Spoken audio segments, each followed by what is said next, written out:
Hello everyone. Today we will be playing some One Piece Pirate Warriors 3. And this game was actually a bit difficult to get working. We will be playing on Dreamlog mode, and I will be trying to attempt a level 100 level with a level 32 character. So it's a bit above our pay grade. It's a bit above our punching weight, you could say. But I'm interested in giving it a spin anyway. This game actually took so long to get working that my tea got a bit cold. It's still warm, but it got a bit cold. And the primary problem with it, it's not a huge deal, but some controllers don't work with it, and getting my controller to work both with the game and with my VTuber setup at the same time, that took a bit of doing. But we're here now. So this level, meant for level 100 characters, we're level 33. I'm just going to see how far I can get. I am playing a Smoker, just because I'm main Smoker. He's my favorite character to play with. I just find his combos the most fun. So like in any Dynasty Warriors game, we have light attacks and heavy attacks, and we can mix them together to perform different combos. We also have, in traditional Dynasty Warriors fashion, a musou attack, which is what we're doing here. That little yellow bar beneath our health, that's our musou meter. And when that's full, we can use a musou attack. We have quite a few stored up, so we'll unleash them all on the other Smoker right now. But we also have that bar beneath our health, where you can see Mr. Tubanclay's face. And what that is our Kizuna meter. And when our Kizuna meter is filled 3 times, we can enter a max power state to perform even more devastating combos, which you'll see shortly.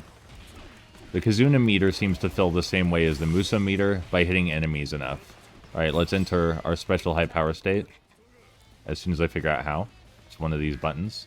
I had to switch to a special controller binding to make this work, so I'm not sure which button it is. There we go. So now that we're in our special high powered state, we deal more damage, and all of our attacks produce these exclamation points above enemies, which we can use to, you don't need to worry about that. The point is, we deal more damage, Mr. Tubanclay helps us out more often during attacks, and we have a special musou that utilizes both Smoker and Mr. Tubanclay to deal extra damage. And we've leveled up, which is understandable because we are not supposed to be here. We are only level 33, so we'll probably be leveling up a lot doing this. What higher levels seem to do is actually just make the enemies take more damage and deal more damage. It doesn't seem like the enemies get any more difficult in any other way, which is kind of a disappointment if you've played the Dynasty Warriors games, because in Dynasty Warriors, when enemies are on higher difficulties or higher level, they actually are more aggressive. They attack more thoughtfully, and they use their own musous more. But it seems in this one it's not the case. But this game has a different set of priorities from Dynasty Warriors, even though it is similar. So even though there are a lot of points of comparison to be made between them, I don't think it's fair to compare them in everything. Like, the purpose of this game is clearly not the same strategic end as Dynasty Warriors. I did play this a fair bit with my roommate Nathan already. I'm not sure that he's found a character he's happy sticking with yet. He really wanted to play as Captain Kuro, and I thought for sure Captain Kuro was in the game because I looked up gameplay of someone playing as Captain Kuro, but that gameplay was actually a mod, which had us both incredibly confused. So we actually did end up buying this game thinking it had a character it did not, but it's still enjoyable. I don't regret playing this or purchasing it. I just feel like Captain Kuro needs more love, I love his character. I love that he's just so tired of life, and he's just tired of being a pirate. He just wants his goods. He wants his sweet property, and that's it. Is that so much to ask? He is a one-off character, but that's part of why I find him so enjoyable. The story that takes place in... I can't remember the name of Usopp's village, but the story that takes place in Usopp's village feels almost entirely distinctive from the rest of One Piece. It's already an odd story as is. And it's true that Luffy didn't have a particularly difficult time defeating Captain Kuro, you know? But that doesn't mean that he shouldn't be allowed to show up in the game as a playable character. He got a playable role in One Piece Grand Battle and One Piece Grand Adventure. And those are very good. One Piece Grand Adventure is still my favorite One Piece game. One Piece Grand Adventure, I believe, I'm not entirely sure.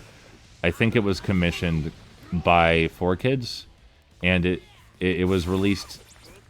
It was released here, and I'm not sure if it was released anywhere else because it was commissioned by 4Kids. That's the thing about 4Kids, is that as much damage as they did to the artistic properties that they licensed, they also created their own art using those properties, like the aforementioned One Piece Grand Adventure game. And they're the entire reason that Ultimate Muscle has a second season. It would have only had one season if it weren't for 4Kids. I just think that that's interesting to think about. They also commissioned a Yu-Gi-Oh movie because there wasn't one yet, and they wanted a Yu-Gi-Oh movie, so they made a Yu-Gi-Oh movie. Things like that are so interesting to me. Like, yeah, sure, what 4Kids did to these properties, it's bad, right? They censored them incredibly. They sold them to completely different, inappropriate demographics. But they also made fun, new art out of it. And the One Piece dub is just crazy fun to watch because of the absurd changes they made to make it more kid-friendly. I'm gonna take a sip of my I wanted to take, okay, there we go. I'm gonna take a sip of my tea, but I had to find the pause button first.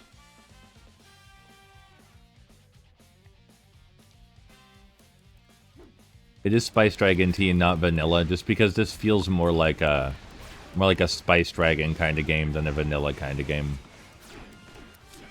You might have noticed that when we attack enemies, we cloud them with smoke, as is Smoker's deal. And that seems to slow them down immensely. It doesn't seem to work on boss characters, though. Or I suppose they should be called enemy officers and not boss characters.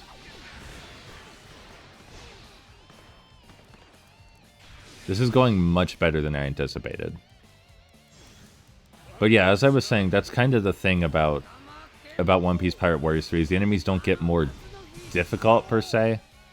Just steal and take more damage. And we're wiping them out pretty handily. We're only level 33, and this is normal difficulty. Though, of course, the... Oh, am I hitting him or not? Okay, I was. It was hard to tell. This is normal difficulty, but of course these the enemy officers do get more aggressive and more threatening as you go through the level. They don't stay a consistent difficulty. They get more health and deal more damage. All right, we took one of them down. One of the most important things to keep track of is Mr. Tuban Clay's health, because if Mr. Tuban Clay falls in battle, then we can no longer use Kizuna attacks, where we combine our power with his in that high-powered state. And we want to keep using Kizuna attacks. Mr. Tuban Clay is pulling so much of the weight. We can't just leave him to die. Thankfully, rescuing allies in this game is a simple affair. When they're near death, they just have a green circle around them. You approach them, and then they're healed when you step in the green circle. It's that simple. I recall these enemies being a little more aggressive than this last time I tried this, but I might simply be stunning them more often because I've been a bit higher leveled than last time. I have played as some of the other characters in this game a fair bit as well. I tried out Shanks. I didn't really care for Shanks, especially since he doesn't have his Australian accent anymore. That was a big part of the appeal for me. I tried out Shanks. Obviously, I played as Luffy. Let's see, who else was there? I haven't tried Buggy yet. I really mean to.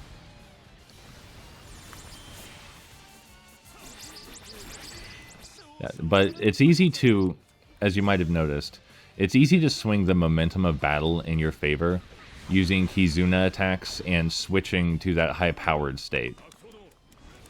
Like, everything just comes up roses the moment you switch to that high-powered state and use your co-op musou with whoever you have as an ally, in this case being Mr. Tubankle. And being able to thoroughly thrash the... I should have seen that coming. Being able to thoroughly thrash the enemies like that is appealing. There's also so many more effects and enemies and flashy things in general happening on screen than in many other Musou games. So even by this genre's standards, the game is pretty exceptionally visually excitable, let's say. I wouldn't say visually cluttered, though that may also be accurate. It's very visually stimulating.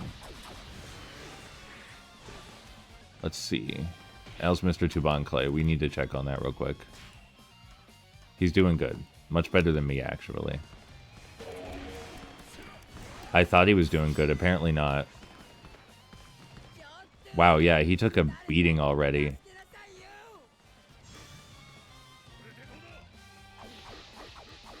The enemies seem to be taking him down more easily than us.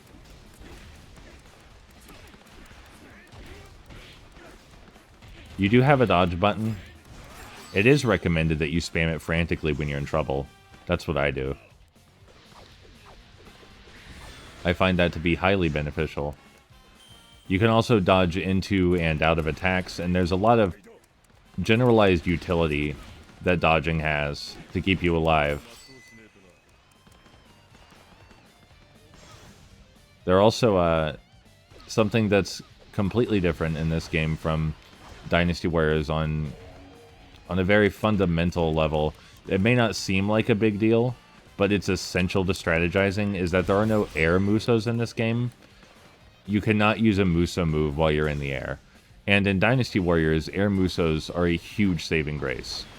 They add so much depth to the battle because musos make you invincible and deal massive damage, obviously. And being able to use a muso while you're being juggled by an enemy, makes you invincible, allows you to counterattack. It's a huge boon. So if you play Dynasty Warriors and you come to play this, that takes some getting used to, is that there are no air musos. We don't want to waste our high power state. We want to pound Lushi while we can. We seem to have gotten a power up that gave us 1,000 life, which is not a lot, but it is some. We'll take it.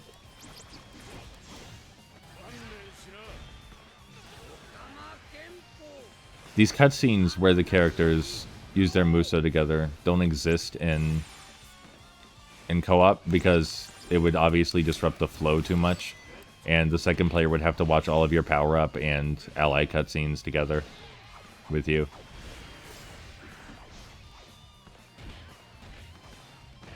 Yeah, it seems like I'm just dazing them a lot more often, probably because I'm more powerful. Whenever there's a gauge above their head and you deplete it, that dazes them for a moment, which is highly beneficial, as you might imagine. Generally, when enemies can't move, that leaves them vulnerable, which means that you can attack more frequently, which is to your benefit. They're also very capable of deflecting your own attacks, as they've done several times. And when that happens, you don't want to keep pressing the attack. You want to back up for a minute. I find this to be incredibly engaging as compared to the normal gameplay flow. We missed him. He got behind us. We sucked him up in the end, though. I find this to be incredibly engaging as compared to the normal gameplay flow, just because there's a risk of losing, even if the risk of losing may not come from a source I'm happy with. Like, I would much prefer that I were in danger because the enemy is thinking harder, and not just because they happen to be dealing more damage. But at this rate, we'll at least take down Lushi, which means we'll have finished the second room. Previously, I definitely could not have come this close. It's also the case that when you use your muso, the enemies just are forced to live with it. They can probably survive it if they just use their own muso or happen to be in an awkward position, but the enemies can't really do anything to stop you from using a muso. They just have to live with it. It all but freezes them in place in most circumstances, too. What it actually does is slow time, but for many enemies, that's equivalent to freezing them in place. Mr. Tubanclay is in trouble. We should really keep a close eye on him. Because if we lose him, it's just all over.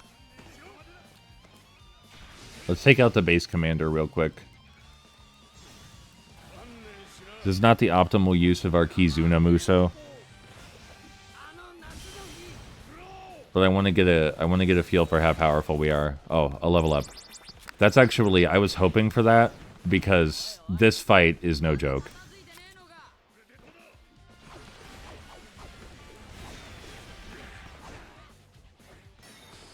Sentomaru will summon more and more and more enemy officers, the big ones, with giant health bars, the longer we fight her. And we're not going to fight her before she summons them. So this fight is rough.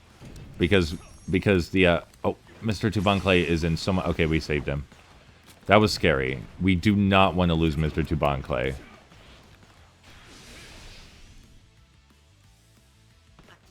You don't have a lot of time between,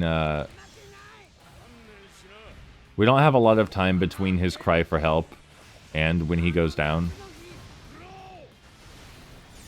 We have to act fast.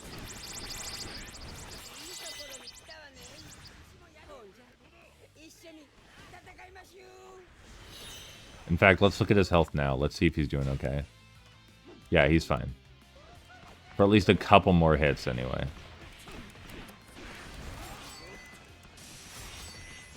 Alright, we're at max power again. Like I said, you might have noticed real easy to swing the momentum in your favor. You enter your high-powered Kizuna state. Use your Kizuna Musou, which stuns the enemies for quite a bit. You build up your Musou, use your regular Musou, get your Kizuna powers back. And that's what we want. We want to be in a never-ending victory state. We want to constantly be slaughtering the enemy. It's those brief periods where, brief periods where we don't have our Musou gauge that are the most terrifying. But those get smaller and smaller. Alright. Where's Sentomaru? Sentomaru has to be the priority. There she is.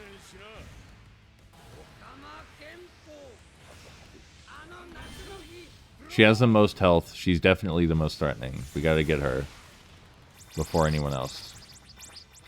When my roommate was playing, they played as Zoro and were able to successfully trap the enemies in the corner with ease, and that was highly beneficial. Because we don't really have many corner traps as Smoker. We found the defense up, which I would rather give to Mr. Tubanclay, but I'm not going to turn it down or anything.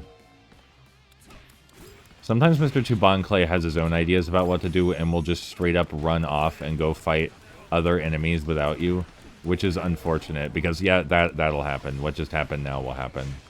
Okay, he's still alive. He's just in trouble.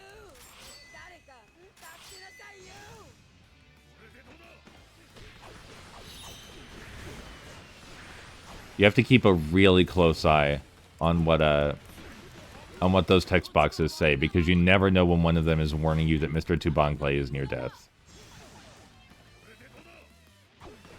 But as much fun as the regular gameplay is, like, this is definitely the most fun I've had in the game. So Mr. Two Powers, his hero power has ended. Okay, well, he's alive. That's what's important.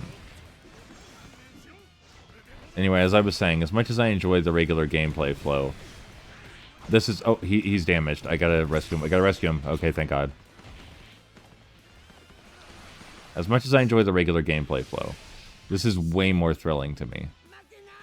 Because it's the closest I get to worrying about strategy the same way that I do in other Musou games.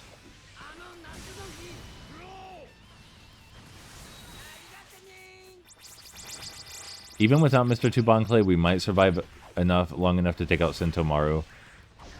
But we still don't want to lose Mr. Tubanclay. He's the biggest source of our power. right? He deals the most damage with us when we work together. Our co-op musou is way more powerful than my single musou.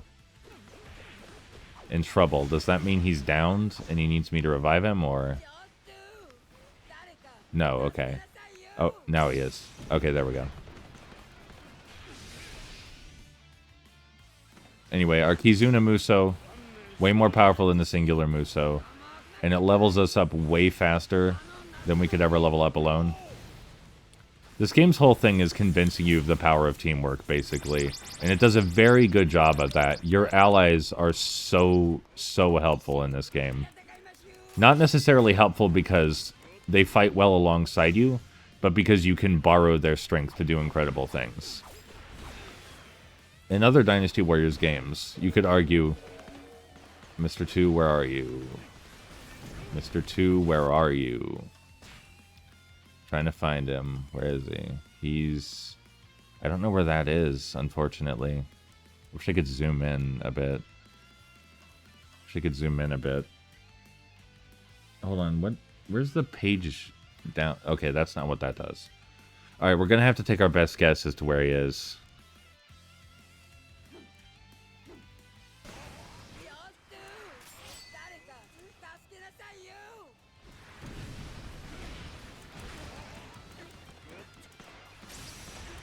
Alright, we've successfully rescued him.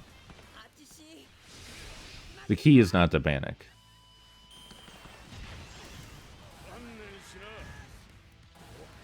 It's going to be way harder to keep him alive in the next battle, even harder than this one. Because the next battle just has so many enemy officers. I wonder why Mr. 2 is the ally for this level in particular. It might be a reference to something I just don't understand. I haven't kept up with One Piece. The last time I had anything to do with One Piece was back when it was airing on Foxbox, I think. And I actually did read the original manga a fair bit. But I only read it because I'd seen the 4Kids dub. And yeah, naturally the manga was better than the 4Kids dub. It's also better than the anime.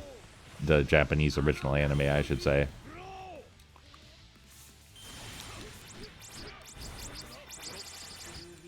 But I still have a very big soft spot for the original One Piece anime. Excuse me, I meant a soft spot for the 4Kids dub. That's not the original at all. But I have a very soft spot for the 4Kids dub, just simply because of how goofy it is. None of the other 4Kids dubs were quite as bad as the One Piece dub. The voice acting, the directing, the censorship, it was all on full blast in the One Piece dub, which is fitting, because if I recall correctly, the One Piece dub is what got people to pay more attention to all the censorship that 4Kids was doing. And there are things that 4Kids changed in those works that I find interesting.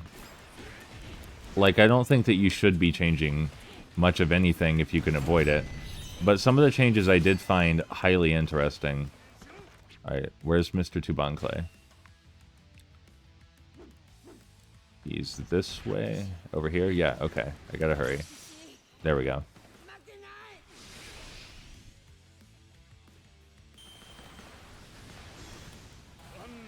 Like, I love the changes to... I love to pick apart the changes to character motivations and stuff like that. Because some of what they changed is just... It just recontextualizes the, It recontextualizes the anime in a big way. Like, I do believe that Belle-Mère was kidnapped in the 4Kids dub instead of killed. And that completely changes Nami's relationship with Arlong. I personally think it makes it more believable that she trusted Arlong. I think it's less believable that she trusted Arlong in the original because Arlong just killed her mother. Though, I can't remember if she knew that. Maybe she didn't know that. It's been a long time. A very long time. I also just thought that that the poison suction cup thing with Don Krieg, I just thought that was adorable. Like, I'm all for goofy weapons, and the concept of poison suction cups is pretty fantastic. And sure, the kind of fatigue that Luffy was experiencing was very clearly from battle wounds and not poison suction cups. But as a kid, you don't know stuff like that. You don't know that. My favorite voice performance in One Piece is probably Buggy the Clown. I feel like Buggy the Clown's voice is nearly perfect. I wouldn't change anything about it. Luffy's voice is fitting enough, I suppose. But, 4Kids Buggy forever. Absolutely. And I played so much of, 4Kids Grand Battle. One Piece Grand Battle, as dubbed by 4Kids. That the 4Kids voices have been all but canonized.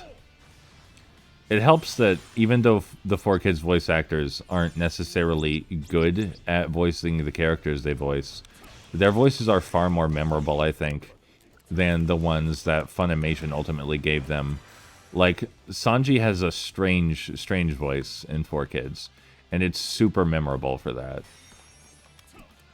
And I don't think his Funimation voice is very memorable at all by comparison. Mr. Tubancle, please slow down. You're always rushing ahead to get yourself killed. Always. All the time. Right, here we are.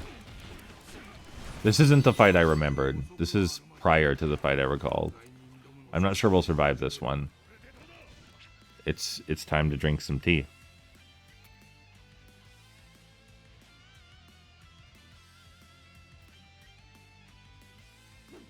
The tea is pretty lukewarm at this point. Yeah, I don't recognize half of these characters. I don't know who Magellan or Minotaurus are. I've been out of the loop for so long. I stopped at the Alabasta Kingdom's finish because, you know, that's where the 4Kids dub stopped, and I just didn't think about picking it up since then.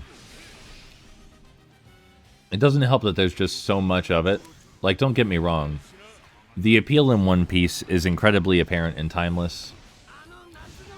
It has great, highly memorable, super wacky characters, and a style that you just can't get anywhere else. There's a lot of good reasons to love it. But there's also so much of it. It appears that I revived Mr. 2 without recognizing it. That's how good a friend I am, is that I save people's lives by accident. Just as a side effect. These enemies definitely seem a little bit easier. But they might not have been able to pull off any of their special moves or anything yet. That might be why. I have no idea how many of these guys are actually playable. I do know that, so in Pirate Warriors, this is Pirate Warriors 3. In Pirate Warriors 1 and 2, I don't recall them trying to adapt, like, the entire One Piece story to any degree of, reasonable fidelity. They skipped a lot and got as many highlights as they could. But with Pirate Warriors 3, they start from the very beginning, the Romance Dawn arc, and slowly work their way forward up until, well, as recently as this game was released. Which means that if I wanted to, I could catch up on One Piece by playing the Pirate Warriors 3 story mode. But just like previously, I'm probably going to stop after the Alabasta arc, the Alabasta Kingdom arc, I should say. Just because, again, there's so much of it. And I very much look forward to to still seeing the ending of One Piece, even if I have not experienced the whole work, which is against my code in a way, I suppose. I don't fancy spoilers, and I don't like knowing how things end without discovering the lead up to that ending.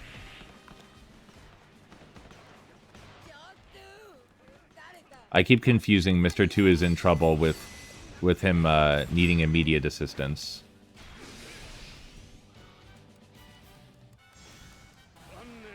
It took me a long time, by the way, to start calling Smoker Smoker.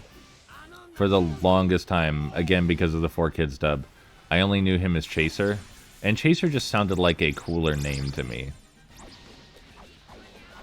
Like, I don't think the loss of the cigars diminished his cool factor for me one bit. I love playing as him in Pirate Warriors 3 in particular because of how sweeping his attacks his attacks are, excuse me. Because of how sweeping his attacks are. There's one attack in particular where he, like, actually grabs and scoops all of the enemies up, and that's just really enjoyable to watch. And that's a huge part of the fun, right? In these games is not just performing the combos, but seeing them in action. Hopefully we level up soon, because our survivability kind of depends on it.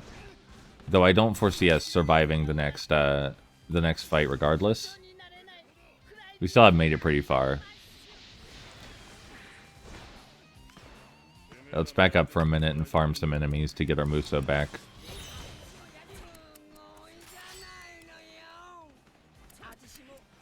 Mr. Suban Clay, hold them off for me for a moment. I said hold them off. You're not holding them off? Very disappointed in you, Mr. Tuban Clay. Like, you've done a lot of good work so far, but your ability to take orders, questionable. Highly questionable.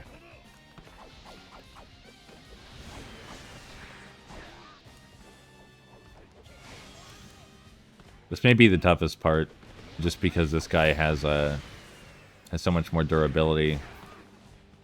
And I don't know if a level up is incoming.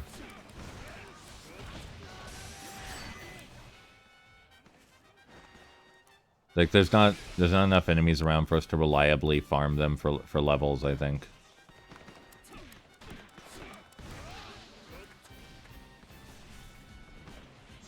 So we'll just have to use our musou here.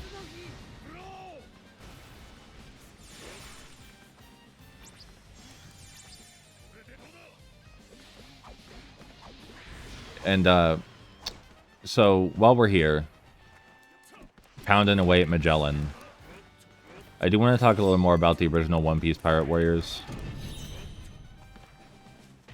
Where is Mr. Tuban Clay? There he is. I really, really like the original One Piece Pirate Warriors. Unlike this one, it's not a straight-up beat-em-up.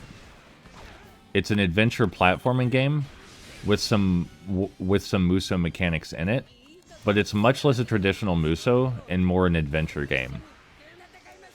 And I like it much more than this one for that reason.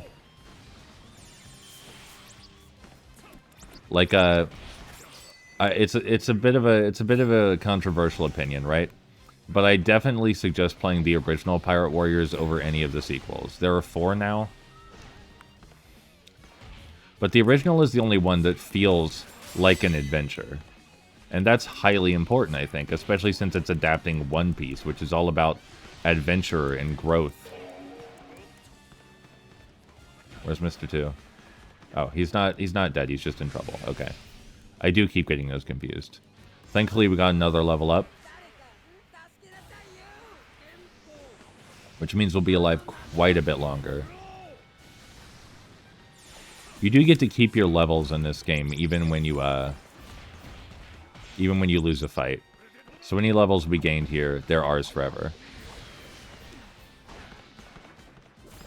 So after we take out Magellan, we enter the biggest battle of the level, and there won't be much chance for us to recover, I think.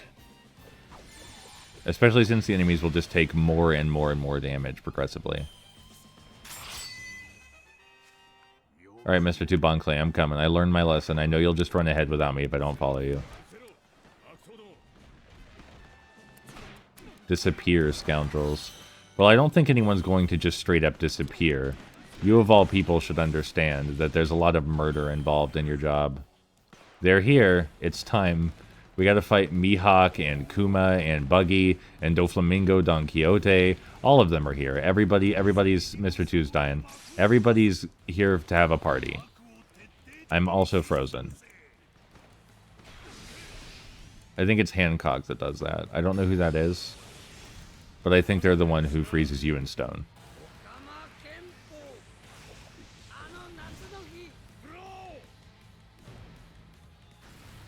That went really well.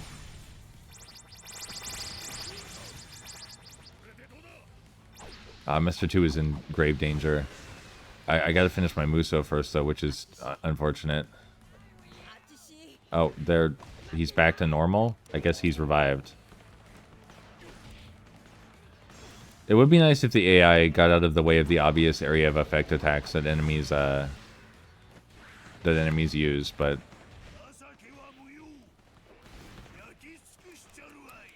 But then they might be even more ridiculously overpowered than they already are.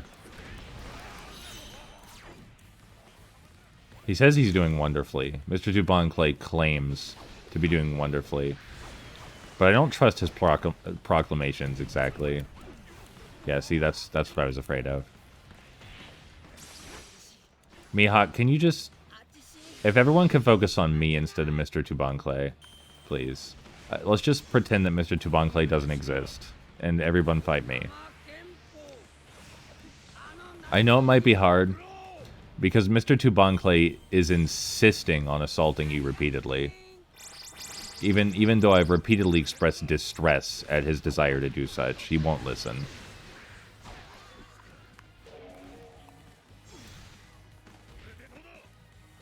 Doflamingo has created duplicates with Black Knight. I don't even know what that means. I cannot even begin to understand what that means, or how it changes the battle. I'm getting volleyballed between all these, all the enemy officers. We're trying to take out Doflamingo first, just because he's on the box art. I missed him, though. Missed him in a big way.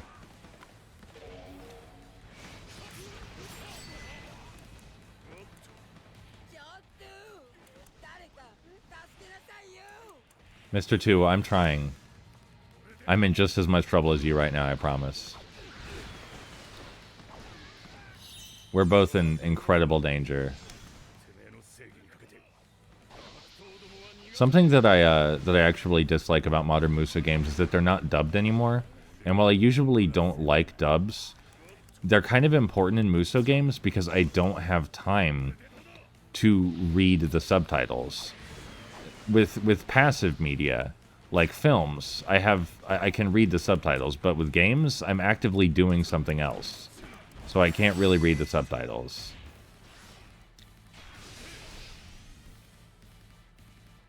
Like, I have no idea what Smoker's been saying. Or anyone, really. Besides Mr. Tubanclay, because I have to watch out for anything that mentions him.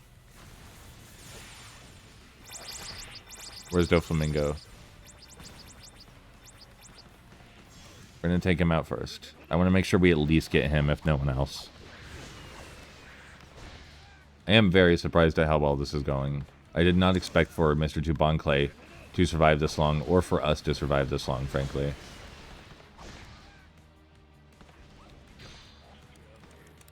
Frozen in stone again. And exploded. And exploded again.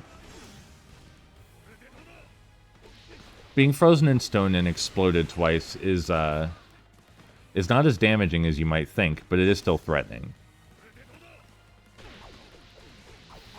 Looks like Mr. Tubanclay is doing a whole lot of nothing right now. Okay, well, we got Doflamingo. I'm happy about that.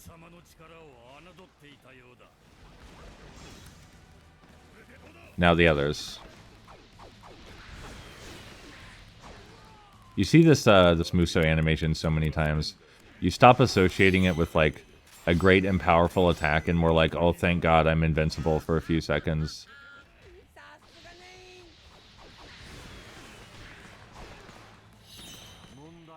Looks like... Oh, frozen again. Looks like Hancock is next, which will probably prove very difficult because she keeps freezing us in place. This might be it for us. Oh, we leveled up. That was a that was an 11th hour power up if there ever was one. All right, everyone, we're back in the game.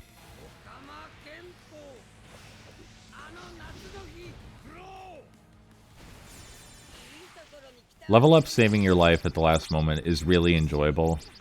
Really feels like a strike of lightning saved your life. Like you're about to be executed atop a high tower, someone was bringing a sword down on your neck, and then lightning struck them because they were holding the sword too high, and you miraculously survived. That's about how it feels. I completely forgot that I have tea one moment.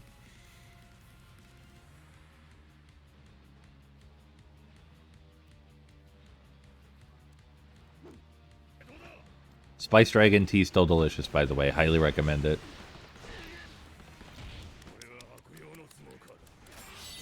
But yeah, this mode, I think it's called Dream Story is the mode we're playing right now. There are a bunch of optional battles outside of the main story mode. Probably gonna play through this with my roommate. Just like we played Conquest mode in Dynasty Warriors 7. And then that's probably it. That's probably it for Pirate Warriors 3. Like, maybe I'll finish the Alabasta Kingdom arc, maybe I won't. But mostly I want to finish Dream Story mode. Especially since it's how you unlock many of the characters, like Mihawk, for example.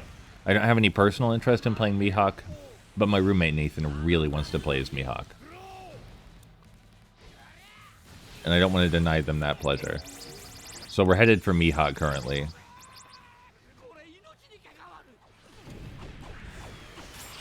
Oh, Mr. Tubanclay, where are you? You're in danger. I've got you. We saved you. Please try to be in danger less.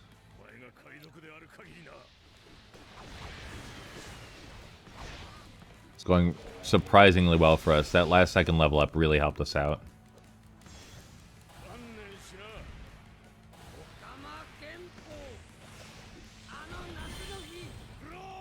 When Mr. Tubanclay is in danger, it appears that there's a unique sound effect that plays.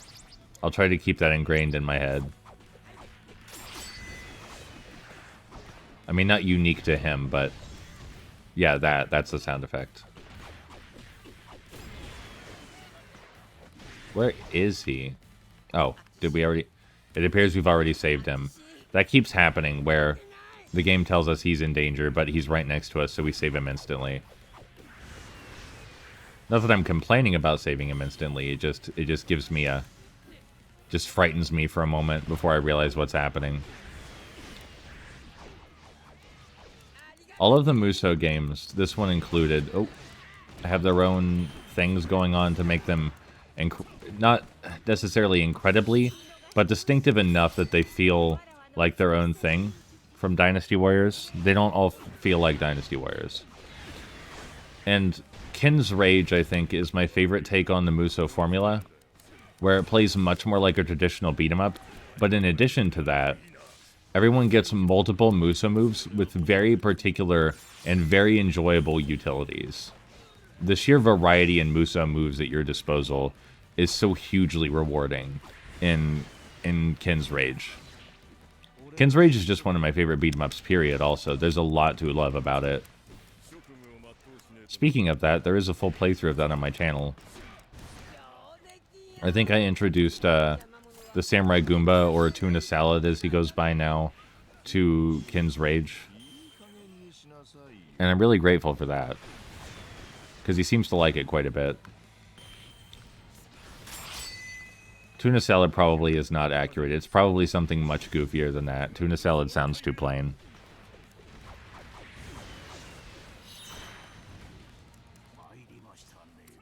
It probably had a funny bad word in it, but I don't say bad words anymore, even funny ones, so I probably wouldn't have been able to pronounce it anyway. I wonder if this is the last fight in the level. It's hard to imagine it getting much harder than this, especially since this guy has 2 health bars. and is made of lava.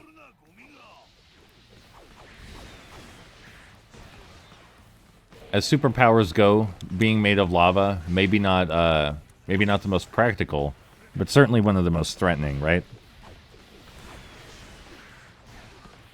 Yeah, this is, these guys are no joke. Their health bars are massive.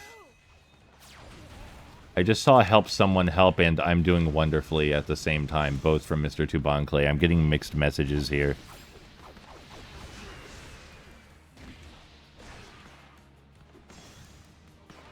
Nothing like ending a musou just to start another musou. Sir, your health bar is obscene. Like, absolutely disgustingly large. I've never seen something as disgusting as your health bar, and I've seen a lot of stuff. Granted, I wouldn't call many things disgusting in general, except for humor's sake. But as disgusting things go, your health bar is pretty up there. Where is he? Where's Mr. 2? There he is. What are you doing over there? Mr. 2, please come over here and actually just, if you could go as far away from the battle as possible, in general.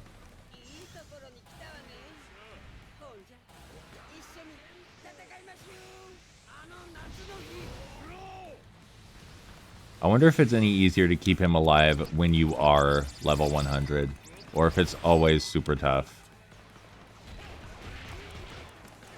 I'm in trouble. Someone's summoning rocks at me. It is like an apocalyptic event in here. Rocks are raining from the sky. Lava's erupting out of the ground. It's a bad time. But hey, we made it way farther than I expected, even if this is the end of the road.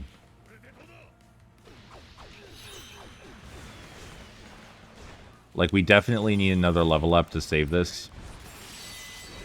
Oh, speak of the devil, there's our level up now. I guess that's really lucky.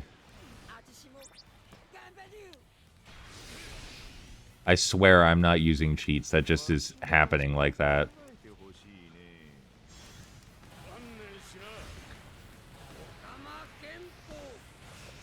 Alright, we're stronger, not just in spirit, but actually literally stronger because we've leveled up. Let's give this another go. We might be here a while, though.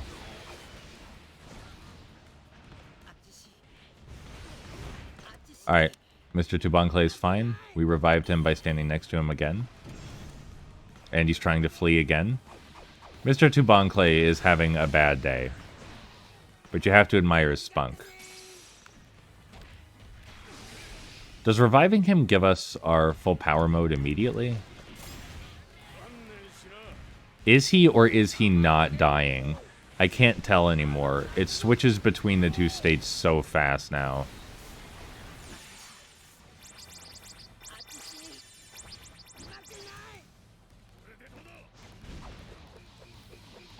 I mean, he looks fine to me.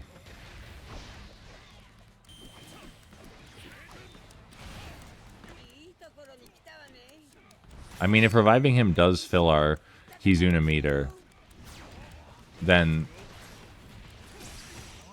that would be beneficial to us. Especially with him getting damaged so much.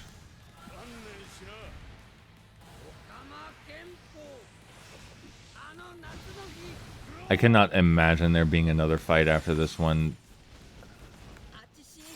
Yep, we revived him again. It looks like, as War of Attrition goes, we're at the final boss of War of Attrition as a concept, is what I was trying to say. But I could not find an eloquent way to word that. Articulating that thought, highly difficult right now.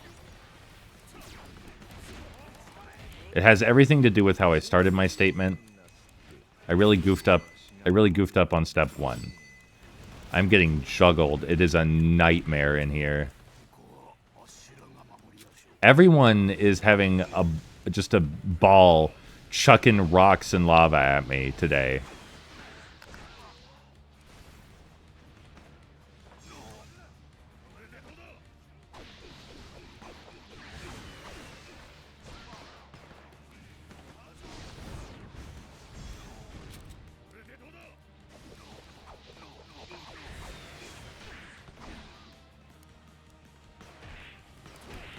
I would suggest retreating a bit, but if we did that, then Mr. Tubankle would surely die because we're not near him. And he needs us around at all times. Even if he tries to act like he doesn't. You know, he tries to act independent, run off on his own, but we can see that it's a facade. We know that he only does that because he knows we'll follow. It's a pretty unhealthy relationship, all told. You know, you gotta watch out for that. People who claim to give you a choice, but they aren't actually. Because if the choice is, let your friend run off and die, or go with him to try and save his life, you're gonna try and save his life, right? It's not really a choice. A real friend wouldn't put you in that situation. So Mr. Tubankle is being a pretty bad friend. Now granted, maybe Mr. Tubankle also thinks our life is a risk. He is wrong, though. This is a video game. And we will be fine. He won't be, though.